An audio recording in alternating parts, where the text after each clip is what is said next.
மாணவர்கள் அனைவருக்கும் வணக்கம். ஏற்கனவே முந்தைய பதிவில் தமிழ்நாட்டின் அரசியல் இயக்கங்களான சென்னை வாசிகள் சங்கம், மெட்ராஸ் மகாஜன சபா, மெட்ராஸ் பிராமணர் அல்லாதோர் சங்கம் போன்ற முக்கிய அமைப்புகள் தொடர்பான தகவல்களை நம்ம பார்த்திருப்போம். அதன் தொடர்ச்சியாக நீதி கட்சியின் தோற்றம் மற்றும் நீதி கட்சி உருவாக்கிய மாற்றங்களை இந்த பதிவில் நாம் பார்க்கலாம். சரி, இப்ப நீதி கட்சி எப்படி உருவாக்கப்பட்டது? உருவாக்கப்படும் போது அதற்கு நீதி கட்சி ஜஸ்டிஸ் பார்ட்டி என்கிற பெயர் வைக்கப்பட்டிருந்ததா? அதனுடைய வரலாறு என்ன? நமக்கு எல்லாருமே தெரியும், பெரியார் தலைமை தாங்கி நடத்தினார். அந்த நீதி கட்சி பிற்காலத்தில் திராவிடர் கழகமாக மாறியது என்பது. ஆனால் இந்த நீதி கட்சி தோன்றுவதற்கு ஒரு வரலாறு என்ன பாருங்க. ஃபர்ஸ்ட் நவம்பர் 20, 1916 சென்னை விக்டோரியா பொது மண்டபத்தில் கூடிய பிராமணர் அல்லாத தலைவர்கள், அதாவது நான் பிராமின் லீடர்ஸ் ஆன சி நடேசனார், சர் பெட்டி தியாகராய செட்டி, டி எம் நாயர், அலமேலு மங்கை தாயாரம்மாள் உட்பட 30 தலைவர்கள் மெட்ராஸ் மாகாணத்தில் பிராமணர் அல்லாத மக்களின் நலனை பற்றி விவாதித்திருப்பார்கள். அப்ப இந்த கூட்டத்தில் 2 அமைப்புகளை உருவாக்க வேண்டும் என்கிற முடிவு எடுக்கப்பட்டது. ஒரு அமைப்பு பாருங்க, தென்னிந்திய மக்கள் சங்கம். இரண்டாவது தென்னிந்திய நல உரிமை சங்கம். சரிங்களா? ஃபர்ஸ்ட் பாருங்க, தென்னிந்திய மக்கள் சங்கம், சவுத் இந்தியன் பீப்புள் அசோசியேஷன். இது ஒரு ஜாயிண்ட் பப்ளிக் செக்டார் கம்பெனி மாதிரி பாருங்க. கூட்டு பங்கு கழகம், இது ஒரு வர்த்தக அமைப்பு. இந்த அமைப்பு தான் பாருங்க, ஆங்கிலம், தமிழ் மற்றும் தெலுங்கு மொழியில் செய்தித்தாள்களை வெளியிட்டு பிராமணர் அல்லாத மக்களுடைய குறைகளை வெளிப்படுத்துவது. சரிங்களா? அப்ப இந்த அமைப்பினுடைய செயலாளராக தியாகராய செட்டி நியமிக்கப்பட்டிருப்பார். கவனமா பார்க்கணும். தென்னிந்திய மக்கள் சங்கம் தான் ஆங்கிலம், தமிழ் மற்றும் தெலுங்கு மொழியில் செய்தித்தாள்களை வெளியிட்டு பிராமணர் அல்லாத மக்களின் குறைகளை சுட்டி காட்டப் போகிறது. அதுக்கடுத்து பாருங்க, தென்னிந்திய நல உரிமை சங்கம். இது ஒரு அரசியல் கட்சியாகும். அப்ப இதனுடைய நோக்கம் பாருங்க, பிராமணர் அல்லாத மக்களின் உரிமைகள் மற்றும் நலன்களுக்கு குரல் கொடுப்பது. சரிங்களா? அதே மாதிரி அரசு அதிகாரிகளை தொடர்பு கொண்டு பிராமணர் அல்லாத மக்களின் நலனை பாதுகாப்பதற்கு எடுக்க வேண்டிய நடவடிக்கைகளை சுட்டி காட்டுவது. சரிங்களா? அப்ப இந்த 2 அமைப்பும் பாருங்க, நீதி கட்சியினுடைய ஆரம்ப கால இயக்கங்களாக நமக்கு பார்க்கப்படுகிறது. இதுல பாருங்க, மிக முக்கியமானது, சென்னை மாநகராட்சியில் மெட்ராஸ் ப்ராவின்ஸ்ல 2 துருவங்களாக செயல்பட்டு வந்த தியாகராய செட்டி மற்றும் டி எம் நாயர், இவர்கள் இருவரிடையே இருந்த கருத்து வேறுபாடை போக்கி இவர்கள் இருவரையும் ஒன்றாக இணைந்து பணியாற்ற வைத்த பெருமை சி நடேச முதலியாரை சாரும். இதையும் தெளிவா நோட் பண்ணிடணும். சரி, அப்ப இதன் பிறகு பாருங்க, பிராமணர் அல்லாதோர் பிரகடனம். சரிங்களா? நான் பிராமின் மேனிஃபெஸ்டோ அப்படின்னு சொல்லுவாங்க. 1916 டிசம்பர் 1916 பிராமணர் அல்லாத மக்களின் நலனை பாதுகாப்பதற்காக இந்த பிரகடனத்தை வெளியிட்டவர் தியாகராய செட்டி. சரிங்களா? அப்ப முழுக்க முழுக்க பாருங்க, இதுல சொல்லியிருக்காங்க, இந்தியர்கள் சுயாட்சிக்கு தயாராகவில்லை. இதே காலகட்டத்தில் அன்னி பெசன்ட் அம்மையார் தன்னாட்சி இயக்கத்தின் மூலமாக சுயாட்சி வேண்டும் அப்படின்னு போராடிக்கிட்டு இருப்பாங்க. ஆனால் அதற்கு நேர்மாறான கருத்தை தியாகராய செட்டி பதிவு செய்கிறார். ஏன்னா இப்ப நீங்க இந்தியாவிற்கு சுயாட்சி வழங்கினால், அட்டானமஸ் ஸ்டேட் கொடுத்தீங்கன்னா, செல்ஃப் கவர்மெண்ட் கொடுத்தீங்க என்றால் அது முழுக்க முழுக்க பிராமணர்களுடைய ஆதிக்கமாக இருக்கும். ஏன்னா அரசின் உயர் பதவிகள் அனைத்தையும் பிராமணர்கள் வகித்திருக்கிறார்கள். சரிங்களா? அதனால பாத்தீங்கன்னா இப்போதைக்கு என்ன தேவையில்லை, இந்தியாவிற்கு சுயாட்சி தேவையில்லை. தெளிவா பேசுவா பாருங்க. சென்னை மாகாணத்தில் வெறும் 3% மட்டுமே இருக்கக்கூடிய பிராமணர்கள் அரசினுடைய 90% உயர் பதவிகளை ஆக்கிரமித்துக் கொண்டிருக்கிறார்கள். அப்ப இப்போதைக்கு நீங்க என்ன பண்றது, மெட்ராஸ் மாகாணத்துக்கு அல்ல, இந்தியாவிற்கேவும் சுயாட்சி கொடுப்பது நல்லதல்ல என்பதை மிக தெளிவாக இந்த பிரகடனம் வெளிப்படுத்தி இருக்கும். சரிங்களா? சோ அதன் பிறகு பாருங்க, மிக முக்கியமானது இந்த பிரகடனம் சென்னை வாழ் பிராமணர் அல்லாதோ மக்கள், நான் மெட்ராஸ் மாகாணத்தில் இருந்த நான் பிராமின்ஸினுடைய மேக்னஹர்த்தா மகா சாசனம் என்று அழைக்கப்படுகிறது. அப்படி சொன்னது சிதம்பரம் குடியரசு. தியாகராய செட்டியார் வெளியிட்ட நான் பிராமின் மேனிபெஸ்டோவை மெட்ராஸ் ப்ராவின்ஸ் நான் பிராமின்ஸினுடைய மேக்னஹர்த்தா என்று குறிப்பிட்டவர் சிதம்பரம் குடியரசு. மறந்துடக்கூடாது. சரி, அப்ப இதன் பிறகுதான் பாருங்க நீதி கட்சி, இதன் பிறகுதான் நீதி கட்சியாக மாற்றம் பெறுகிறது. அப்ப 1917 தென்னிந்திய நல உரிமை சங்கம் நீதி கட்சி என பெயர் மாற்றம் செய்யப்பட்டது. எதனால இந்த பெயர் மாற்றம் பாருங்க, தென்னிந்திய மக்கள் சங்கம் பார்த்தோம் இல்லையா, அவர்கள் ஆங்கில மொழியில் ஜஸ்டிஸ் நியூஸ் பேப்பரையும், தமிழ் மொழியில் திராவிடன் பத்திரிகையும், தெலுங்கு மொழியில் ஆந்திர பிரகாசிகா என்கிற பத்திரிகையும் வெளியிட்டிருப்பார்கள். சரிங்களா? தென்னிந்திய மக்கள் சங்கம் வெளியிட்ட ஜஸ்டிஸ் என்கிற ஆங்கில இதழ் மக்களிடையே பிரபலமாக இருந்தது. அப்ப மக்களிடையே பிரபலமாக இருந்த நீதி கட்சியின் பெயரை தங்கள் கட்சிக்கும் உருவாக்க வேண்டும் என்பதற்காக தென்னிந்திய நல உரிமை சங்கம் 1917 நீதி கட்சி என்கிற அமைப்பாக பெயர் மாற்றம் செய்யப்பட்டது. அப்ப இதில் மிக முக்கிய கோரிக்கை என்ன, மெட்ராஸ் மாகாணத்தில் இருந்த பிராமணர் அல்லாத மக்களின் நலனை பாதுகாப்பது, அவர்களுக்கான பிரதிநிதித்துவத்தை உருவாக்குவது. பாருங்க, நீதி கட்சியின் முதல் தலைவர் சர் பெய் தியாகராய செட்டியார், நீதி கட்சியின் முதல் பொதுச் செயலாளர் ஆற்காடு ராமசுவாமி. மறந்துடக்கூடாது, எல்லாமே முக்கியம். அதுக்கடுத்து பாருங்க, ரொம்ப முக்கியமானது முதல் பிராமணர் அல்லாதோர் மாநாடு, the first non Brahmin conference, August 19 1917 ஆண்டு கோயம்புத்தூரில் ரம ராய நின்கார் தலைமையில், இவர்தான் யாருன்னு பாத்தீங்கன்னாக்கா பனகல் ராஜா. பனகல் ராஜா ஒரிஜினல் நேம் தான் பாருங்க, ரம ராய நின்கார், மறந்துடக்கூடாது, தலைமையில் நடைபெற்றது. இந்த கோயம்புத்தூர் மாநாட்டில் நீதி கட்சியுடைய நோக்கங்கள், இலக்குகள் என்னென்ன நீதி கட்சி செயல்படுத்த போகிறது, எதற்காக போராட போகிறது என்பதை மிக தெளிவாக வெளியிட்டு இருப்பார்கள். சரிங்களா? சரி, இப்ப நீதி கட்சி வெளியிட்ட இதழ்கள் பாருங்க. பிப்ரவரி 24 1917 ஜஸ்டிஸ் நியூஸ் பேப்பர், ஜஸ்டிஸ் என்கிற ஆங்கில இதழ், இதனுடைய கௌரவ பதிப்பாளராக இருந்தவர் TM நாயர், துணை பதிப்பாளர் MS பூர்ணலிங்கம். அதுக்கடுத்து ஜூன் 1917 திராவிடன் தமிழ் இதழ், பதிப்பாளர் பக்தவாச்சலம் பிள்ளை. ஆந்திர பிரகாசிகா தெலுங்கு மொழி AC பார்த்தசாரதி என்பவர் இதை பத்திரிகையை வாங்கி பதிப்பித்திருப்பார். ஒவ்வொன்றுமே முக்கியமான ஸ்கூல் புக்ல இருக்காது, வெங்கடேசன் சார் புக்ல இருந்து எடுக்கணும், தெளிவா நோட் பண்ணிருங்க. இந்த 3 இதழும் பாருங்க, நீதி கட்சியின் கொள்கைகளை பரப்பியது, மிக முக்கியமானது. இந்த 3 பத்திரிகைகளும் காந்தி துவங்கிய ஒத்துழையாமை இயக்கத்திற்கு எதிராக பிரச்சாரம் மேற்கொண்டது. ஏன்னா ஆங்கிலேயரிடமிருந்து 1920களில் விடுதலை பெறுவதை நீதி கட்சி விரும்பவில்லை. ஏன்னா முழுக்க முழுக்க பிராமணர்களுடைய ஆதிக்கமாக இருப்பதால். சரி, அதுக்கடுத்து பாருங்க, நீதி கட்சியின் முதல் மாநில மாநாடு டிசம்பர் 28, 29, 1917 தேதிகளில் சென்னை வெல்லிங்டன் திரையரங்கில் நடைபெற்றது. பாருங்க, முதல் பிராமணர் அல்லாதோர் மாநாடுனா கோயம்புத்தூர், நீதி கட்சியின் முதல் மாநாடுன்னு சொன்னா சென்னை வெல்லிங்டன். சரி, அடுத்து பாருங்க, நீதி கட்சியின் நோக்கங்கள் என்னென்ன?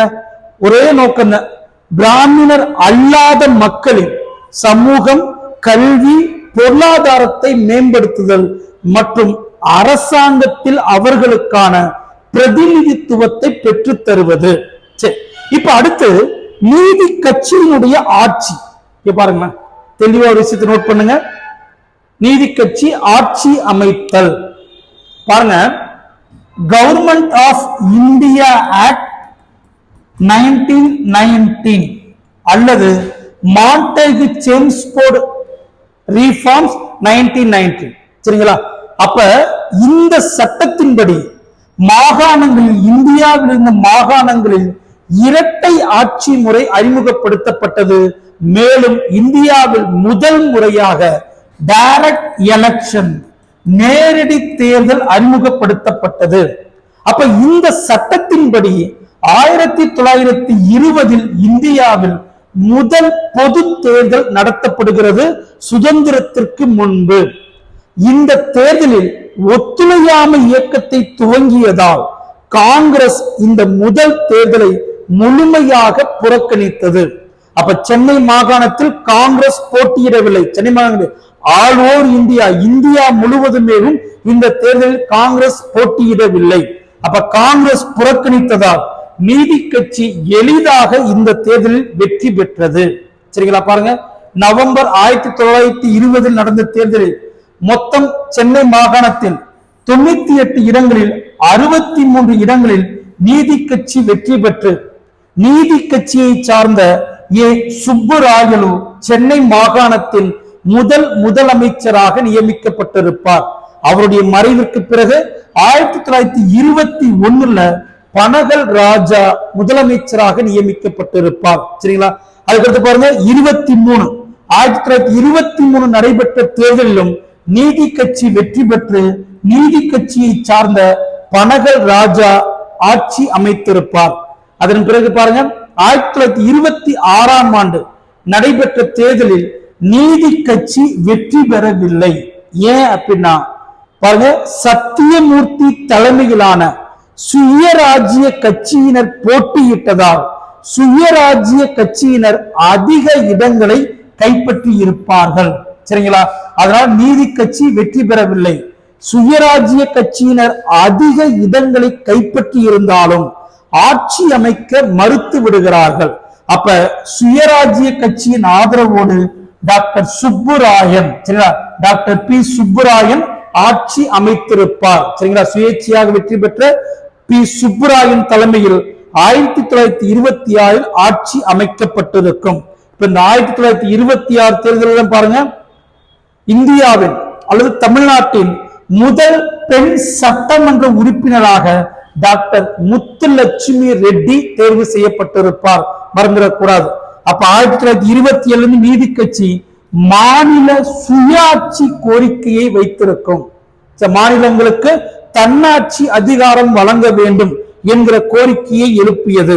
அதன் பிறகு பாருங்க, 1930 நடந்த தேர்தலில் சுயராஜ்ய கட்சி போட்டியிடாததால், ஏன்னா காங்கிரஸ் சட்ட மறுப்பு இயக்கத்தை துவங்கி இருக்கும். சட்ட மறுப்பு இயக்கத்தை துவங்கி முழுமையாக தேர்தலை புறக்கணித்ததால் நீதி கட்சி எளிதாக வெற்றி பெற்று 1937 வரை ஆட்சி அமைத்தது. இதுல மிக முக்கியமானது பாருங்க, 1930 நடைபெற்ற தேர்தலில் பி முனுசாமி தலைமையில் நீதி கட்சி ஆட்சி அமைத்திருக்கும்.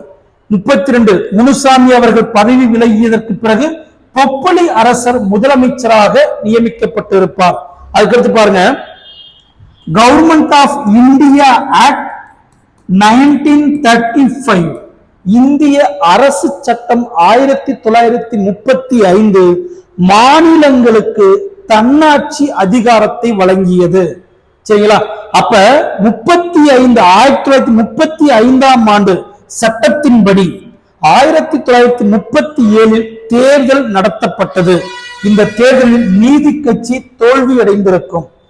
அதாவது ராஜாஜி தலைமையில் போட்டியிட்ட மெட்ராஸ் மாகாணத்தில் ராஜாஜி தலைமையில் போட்டியிட்ட காங்கிரஸ் அதிக இடங்களை கைப்பற்றியது. சரிங்களா? ராஜாஜி தலைமையில் ஆட்சி அமைக்கப்பட்டிருக்கும். இருந்தாலும் பாருங்க, முதல் உலக போரில் இந்தியாவை ஈடுபடுத்தியதை எதிர்த்து 1939 ராஜாஜி அமைச்சரவையும் ராஜினாமா செய்தது. சரிங்களா. இதன் பிறகு பாருங்க, டிசம்பர் 22, 1938 நீதி கட்சியின் தலைவராக பெரியார் தேர்ந்தெடுக்கப்பட்டிருப்பார். சரிங்களா. இங்கே ஒரு சின்ன கதை இருக்கு. 37 அதாவது 1937 ஆண்டு ஆட்சி அமைத்த ராஜாஜி அவர்கள் கட்டாயமாக பள்ளிகளில் ஹிந்தி மொழியை அறிமுகப்படுத்தியிருப்பார். சரிங்களா. அப்ப இந்த ஹிந்தி எதிர்ப்பு போராட்டத்திற்கு தலைமை தாங்கி நடத்தியதால் பெரியார் கைது செய்யப்பட்டு கர்நாடகா பெல்லாரி சிறைச்சாலையில் அடைக்கப்படுகிறார். சரிங்களா.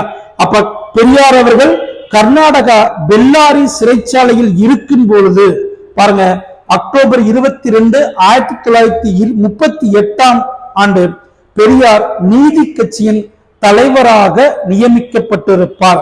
அதன் பிறகு பாருங்க, அக்டோபர் 4, 1944 சேலத்தில் நடைபெற்ற நீதி கட்சி மாநாட்டில், அதாவது பெரியார் தலைமையில் சேலத்தில் நடைபெற்ற நீதி கட்சி மாநாட்டில் அண்ணா அவர்கள் நீதி கட்சியை திராவிடர் கழகமாக பெயர் மாற்றம் செய்யக்கூடிய தீர்மானத்தை கொண்டு வந்திருப்பார். அதன் அடிப்படையில் நீதி கட்சி திராவிடர் கழகமாக பெயர் மாற்றம் செய்யப்பட்டது. சரிங்களா. சோ ஒவ்வொரு தகவலும் முக்கியமானது. சோ கவனமாக நோட் பண்ணிக்கங்க. அப்ப பாருங்க, 1920 ஆண்டிலிருந்து 1937 ஆண்டு வரை நீதி கட்சி ஆட்சி அமைத்திருக்கும். இடையில் பி சுப்பராயன் மட்டும் ஒரு 3 ஆண்டுகள் ஆட்சி அமைத்திருப்பார். சரிங்களா. அப்ப இந்த நீதி கட்சியினுடைய சாதனைகள் என்னென்ன அப்படின்னு பார்க்கும்போது பாருங்க, 1920 சென்னை தொடக்க கல்வி சட்டம், ஆண் மற்றும் பெண் குழந்தைகளுக்கு கட்டாய கல்வி.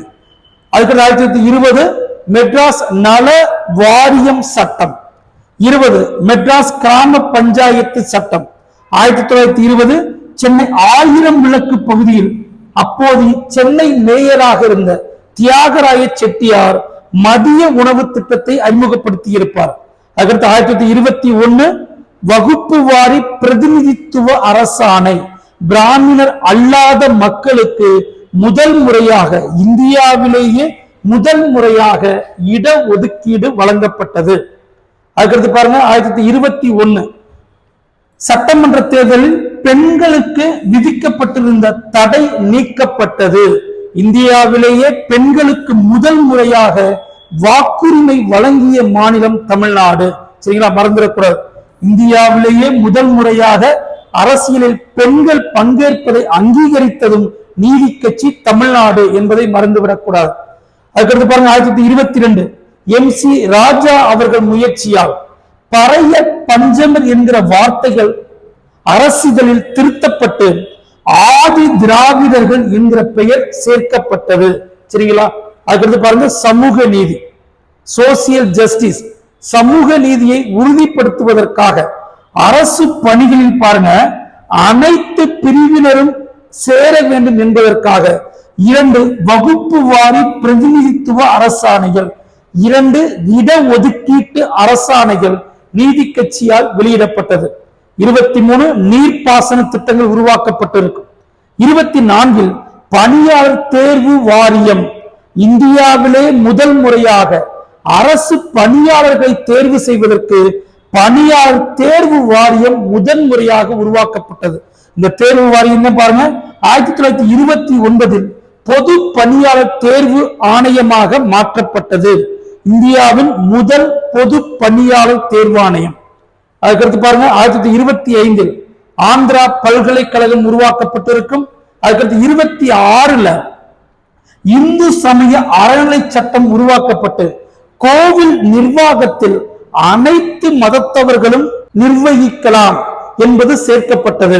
அதுக்கடுத்து பாருங்க, 1929 அண்ணாமலை பல்கலைக்கழகம் தமிழகத்திலே முதல் உண்டு உறைவிட பல்கலைக்கழகம், அதாவது ஹாஸ்டலோடு துவங்கப்பட்டது. அதுக்கடுத்து 1930 இந்து சமய அறநிலை சட்டம். சரிங்களா. அதுக்கடுத்து பாருங்க, 1928 வகுப்பு வாரி பிரதிநிதித்துவ அரசாணை வெளியிடப்பட்டு அனைத்து பிரிவினருக்கும் பாருங்க என்ன பண்ணிருப்பாங்க, அரசு வேலை வாய்ப்பில் இடஒதுக்கீட்டு வழங்கி இருப்பார்கள்.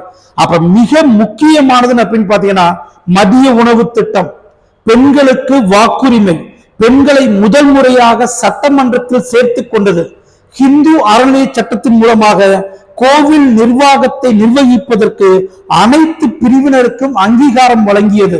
அரசு வேலைவாய்ப்பிற்காக பொது தேர்வு வாரியத்தை உருவாக்கியது. ஆந்திரா பல்கலைக்கழகம், அண்ணாமலை பல்கலைக்கழகத்தை உருவாக்கியது. அனைத்து பிரிவினருக்கும் இடஒதுக்கீடு வழங்கியது அப்படின்னு சொல்லி இந்த 1920 37 வரை நீதி கட்சி பல்வேறு சாதனைகளை படைத்திருக்கும். இதன் பிறகு 37 நடந்த தேர்தலில் நீதி கட்சி ராஜாஜி தலைமையிலான காங்கிரசிடம் தோல்வியடைந்து முழுக்க என்ன பண்ணிருப்பாங்க, அடுத்து 37க்கு பிறகு காங்கிரஸ் கட்சியினுடைய ஆதிக்கமாகவும் காங்கிரஸ் கட்சி ஆட்சி அமைக்கும் முக்கிய அமைப்பாகவும் மாறியிருக்கும். அது தொடர்பான தகவல்கள் நம்ம என்ன பண்ணலாம், அடுத்த பதிவில் பார்க்கலாம். அப்ப இந்த பதிவுகள் முழுக்க பாருங்க, யூனிட் 6லயும் இடம்பெறும். அதே நேரத்துல எக்கனாமிக் அண்ட் டெவலப்மெண்ட்ல அரசியல் கட்சிகள் மற்றும் அதனுடைய நலத்திட்டங்கள் அப்படின்னு ஒரு லெசன் இருக்கு, அங்கேயும் நமக்கு இடம்பெறும். அப்ப 2 சாப்டர்ல வர்றதுனால டிஎன்பிசி தேர்வுகளில் அதிக கேள்வி வர இருக்கிறது. கவனமா நோட் பண்ணுங்க, ஒவ்வொரு தகவலையும் தெளிவாக நோட் பண்ணி வச்சுக்கோங்க. ஏன்னா ஸ்கூல் புக்ல இருக்கிற தகவலை விட கூடுதலாக வெங்கடேசன் சார் புக்ல இருந்தும் அவுட் ஆஃப் சோர்ஸ்ல இருந்தும் பல தகவல்கள் சேகரிக்கப்பட்டு உங்களுக்காக வழங்கப்பட்டிருக்கிறது. சரிங்களா? அடுத்த பதிவில் நாம் சந்திக்கலாம். நன்றி, வணக்கம்.